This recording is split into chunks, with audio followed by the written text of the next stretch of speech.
Hi viewers பிபிஎல்லுடைய எல்லா மேட்சஸ்க்கு வந்து பார்த்தீங்கன்னா நம்ம வந்து நியூமராலஜி படி வந்து ப்ரெடிக்ஷன் வந்து கொடுத்துட்டு வந்து இருக்கோம். அந்த வகையில் நம்ம இன்றைக்கி வந்து பார்க்க போகிறது வந்து பார்த்திங்கன்னா பிபிஎல்லுடைய 5வது மேட்ச். இந்த மேட்ச்சில் வந்து மெல்போர்ன் ஸ்டார்ஸும் ஹோபர்ட் ஹரிக்கேன்ஸ் வந்து மோதுறாங்க. டிசம்பர் 18ஆம் தேதி வியாழக்கிழமை மத்தியானம் 1:45க்கு வந்து பார்த்திங்கன்னா இந்த மேட்ச் நம்ம ஊர் டைம் படி வந்து ஸ்டார்ட் ஆகுது.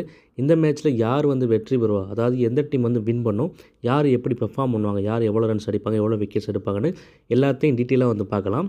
அதுக்கு முன்னாடி நம்ம சேனல் இன்னும் யார் வந்து சப்ஸ்கிரைப் பண்ணாமல் இருந்தீங்கன்னா மறந்துடாமல் சப்ஸ்கிரைப் பண்ணி வச்சுக்கோங்க. இன்னும் யாரும் டெலகிராம் சேனலில் ஜாயின் பண்ணாமல் வந்திருந்தீங்கன்னா மறந்துடாமல் டெலகிராம் சேனல் வந்து ஜாயின் பண்ணிக்கோங்க. டிஸ்கிரிப்ஷனில் வந்து லிங்க் கொடுத்துருக்கேன். ஏன்னா மேட்சை பற்றின எல்லா அப்டேட்ஸ் வந்து பார்த்திங்கன்னா அதில் தான் வந்து வரும். அந்த டாஸுக்கு அப்புறம் கொடுக்கக்கூடிய அப்டேட்ஸும் அதில் தான் வந்து வரும். ஸோ அதனால் மறந்துடாமல் எல்லாருமே ஜாயின் பண்ணி வச்சுக்கோங்க. இப்போ மேட்ச் ப்ரெடிக்ஷன் வந்து பார்க்கலாம். 18ஆம் தேதி டிசம்பர் 18ஆம் தேதி வந்து பார்த்தோன்னா 9-3 காம்பினேஷன், அதாவது செவ்வாயும் குருவும் சேர்ந்த காம்பினேஷன், ஒரு சூப்பரான காம்பினேஷன் கூட சொல்லலாம். அதுபடி நம்ம ப்ரெடிக்ஷன்ஸ் வந்து பார்க்குறப்போ ஃபஸ்ட்டு மெல்போர்ன் ஸ்டார்ஸில் வந்து பார்த்தோம்னா மார்க்கஸ் ஸ்டாய்னிஸ் ஒரு டீசெண்டான பெர்ஃபார்மன்ஸ் வந்து கொடுப்பாரு. நெக்ஸ்ட்டு ஹில்டன் கார்ட்ரைட் ஒரு 25 ரன்ஸ் அடிக்கிறதுக்கான சான்ஸ் வந்து இருக்குது. ஜோ கிளார்க் கொஞ்சம் சுமாராக இருக்கும். டாம் கரான் 2 விக்கெட் வரைக்கும் எடுக்கிறதுக்கான வாய்ப்பு இருக்குது.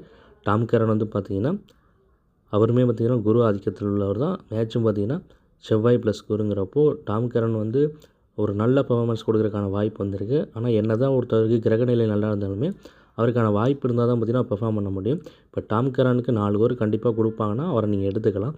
இல்லை ஒரு ஓவர் தான் கொடுப்பாங்க, போட்டு நிப்பாட்டிடுவாங்க, அதுக்கப்புறம் ஓவர் கொடுக்க மாட்டாங்கன்னா நீங்கள் எடுக்க வேணாம். ஸோ அதெல்லாம் வந்து பார்த்துக்கங்க. என்ன தான் நம்ம வந்து ப்ரெடிக்ஷன் வந்து கணிப்பில் சொன்னாலுமே நீங்கள் எப்படிங்கிறத பார்த்துக்கங்க. கிரிக்கெட்டை பற்றி உங்களுக்கு தான் எல்லாமே கம்ப்ளீட்டாக தெரியும். ஸோ அதுபடி பார்த்துக்கங்க. அடுத்தது பார்த்தோம்னா சாம் ஹார்ப்பருக்கு கொஞ்சம் சுமாராக தான் வந்திருக்கும். லியாம் ஹேச்சருக்கு சுமாராக தான் வந்திருக்கும். சி கெல்லவே ஒரு டீசெண்டான பெர்ஃபார்மன்ஸ் வந்து கொடுப்பாரு. நெக்ஸ்ட்டு கிளென் மேக்ஸ்வெலுக்கு சூப்பராக வந்திருக்கும் இந்த மேட்ச்சு. பேட்டிங் வந்தாலும் ஒரு 30+ ரன்ஸ் அடிப்பார். பவுலிங் போட்டாலும் 2 விக்கெட் வரைக்கும் எடுக்கிறதுக்கான சான்ஸ் வந்து இருக்குது. அடுத்ததாக ஜோ மிர்லோ ஒரு டீசெண்டான பெர்ஃபார்மன்ஸ் வந்து கொடுப்பாரு. அடுத்தது ஹாரிஸ் ராஃப் ஒரு விக்கெட் எடுக்கிறதுக்கான சான்ஸ் இருக்குது. டாம் ராஜஸும் ஒரு விக்கெட் எடுக்கிறதுக்கு சான்ஸ் இருக்குது. ஏ சர்மா கொஞ்சம் சுமாராக இருக்கும். பீட்டர் சித்திலுக்கு ஒரு விக்கெட் எடுக்க சான்ஸ் இருக்குது. மிச்சல் சிப்சன் 2 விக்கெட் வரைக்கும் எடுக்கிறதுக்கு சான்ஸ் இருக்குது. நெக்ஸ்ட்டு ஹோபர்ட் ஹரிக்கேன்ஸ் வந்து பார்த்தோன்னா நாதன் எல்லிஸ் போன மேட்ச் நான் வேறு டீம்லேயே கொடுக்கல, நீங்கள் பார்த்துருப்பீங்க. 4 ஓவர் கம்ப்ளீட்டாக போட்டிருப்பார்.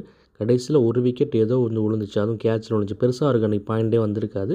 ஏன்னா அவருக்கு அந்த டேட் வந்து அவ்வளோ நல்லா இல்லை. ஸோ நம்ம அவரை வந்து கொடுக்கல. ஸோ அதுக்கேற்ற மாதிரி அவரை அன்றைக்கி பெர்ஃபார்ம் பண்ணலை இதுக்கு முன்னாடி நடந்த ஹோபர்ட் ஹரிக்கேன்ஸ் மேட்ச்சில்.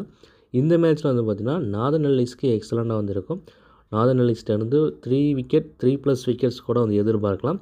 நெக்ஸ்ட் ரெஹான் அகமதுக்கும் இந்த மேட்ச் சூப்பராக வந்து இருக்கும். அவர்கிட்ட இருந்து 2 விக்கெட் வரைக்கும் எதிர்பார்க்கலாம். பேட்டிங் வரும் பட்சத்தில் ஒரு 25 ரன்ஸ் அடிப்பார். அதே மாதிரி நாதன் எல்லிஸும் பேட்டிங் வந்தார்னா ரன்ஸ் அடிப்பார், ஞாபகம் வச்சுக்கோங்க. அடுத்து என் சௌத்ரி ஒரு டீசெண்டான பெர்ஃபார்மன்ஸ் வந்து பண்ணுவார். டிம் டேவிட் போன மேட்ச் அவர் சுத்தமாக விளாட மாட்டார்னு சொல்லியிருந்தோம். அதே மாதிரி வந்தார், ஒரு 5 ரன் 10 ரன் தான் அடித்தார், அவுட் ஆகிட்டு போயிட்டார். ஸோ இந்த மேட்ச்சும் அவர் அப்படி தான் இருக்கும், ஒரு பெரிய பெர்ஃபார்மன்ஸ் எதிர்பார்க்க முடியாது.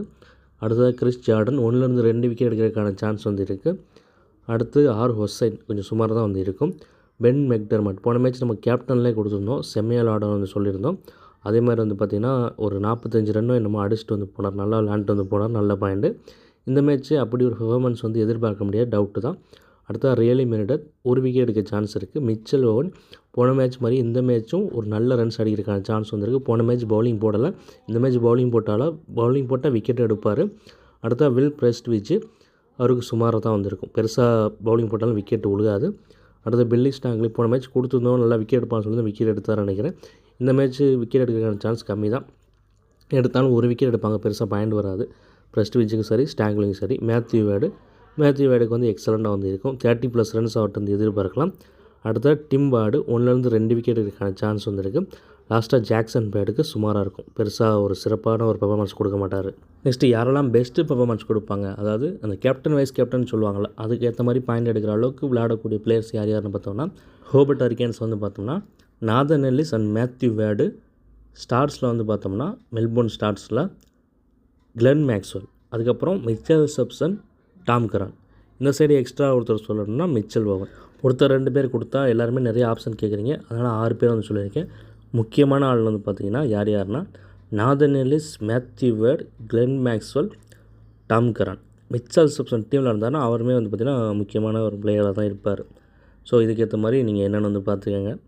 நெக்ஸ்ட்டு யார் இந்த மேட்ச்சில் வின் பண்ணுவா அப்படின்னு வந்து பார்த்தோம்னா இந்த மேட்ச்சில் வந்து மார்க்கஸ் ஸ்டாய்னிஸ் வந்து ஸ்டார்ஸோடைய கேப்டனாகவும் ஹோபர்ட் ஹரிக்கேன்ஸில் நாதன் எல்லிஸ் கேப்டனாகவும் இவங்க 2 பேர் கேப்டனாக இருந்து இந்த மேட்ச்சில் பிளேயிங் லெவனில் எதுவும் பெருசாக சேஞ்சஸ் இல்லாத பட்சத்தில் இந்த மேட்ச்சில் ஹோபர்ட் ஹரிக்கேன்ஸ் வந்து நல்லா வந்து வின் பண்ணுவாங்க.